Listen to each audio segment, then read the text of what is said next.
Now, as work-from-home arrangement looks to become a part of the new normal moving forward, home-based learning likewise is set to become mainstream. Starting from the third term of next year, all secondary schools, junior colleges and Millennium Institute will start to implement blended learning. Blended learning is a mix of home-based and in-school activities that taps both online and offline approaches to learning. Students will have HBL for at least 2 days a month. Now, to facilitate this, every secondary school student is set to receive a personal learning device by the end of next year. Students can use their EduSave accounts to pay for these devices. I have senior education correspondent Sandra Davie to discuss this further. Sandra, this new blended learning approach aims to further develop students' ability to be self-directed, passionate and lifelong learners. But is setting aside 2 days a month enough to meet this objective? Well, I would say no, of course not. But it's one of the things that schools, teachers are doing to nurture their students into independent, self-motivated learners. There are lots of other things going on to do this as well. For example, starting in primary school, the focus is on getting students to enjoy learning, the joy of learning. That's really important, right? If you're going to go on to learn by yourself. That's why there's less focus on exams. They've done away with exams in the lower primary levels so that we're not focused on just studying for the exams. We're actually studying to learn something, and maybe in the process taking an interest in something and learning something new. And further on as well, they've done away with mid-year exams so that, again, learning is not directed towards just passing an exam.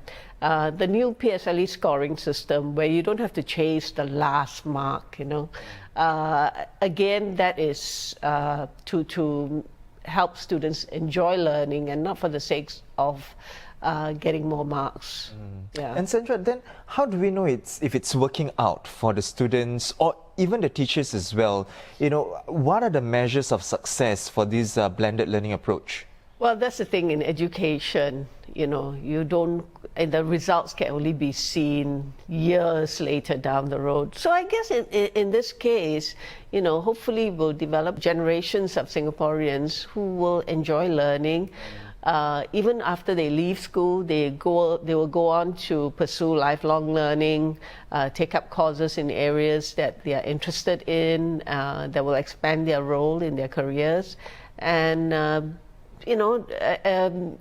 organize and decide on their own learning process, and not based on whether they pass different exams along the way. And you've spoken to several parents and students as well about this approach. What are some of the concerns that they've raised? Well, parents, of course, have their concerns. Quite a few of them, especially those with younger children, now feel like they have to be home as well to supervise their kids on HBL days. But actually, the idea is to get the kids to do their own independent learning and to manage their time and so on. So really, parents' involvement should be very minimal, So if parents are worried about that, then they're taking a wrong approach to it. Then, of course, there's also the concern of whether they will misuse these devices that they are going to be given, their tablets and so on, and spending too much time online. But again, MOE will be monitoring that. They'll put in a software that will allow the students to only use those devices for learning. And at the same time, they're also stepping up cyber wellness program, which is part of the character education program, and to teach them about etiquette of going online, how to deal with cyberbullying, and so on, all these different issues. From the educator's perspective, how would this new approach affect their workload? For example, lesson materials, preparation? Well, It's also a learning curve for the teachers. In a sense, they are role models, right, for lifelong learning. So they will have to think about the new medium that they are using and how to tailor their lessons accordingly to ensure that it's engaging and effective, right? But the ministry is providing teachers with the training, and teachers are also learning on the job from their colleagues, and as they go along, they learn how to improve their lessons and try new strategies and what works and what doesn't work and so on.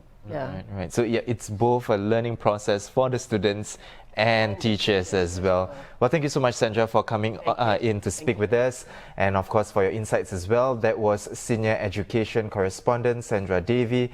Now, schools will conduct home-based learning for students for at least 2 days a month, starting from the third term of next year. You can read all about it on straitstimes.com.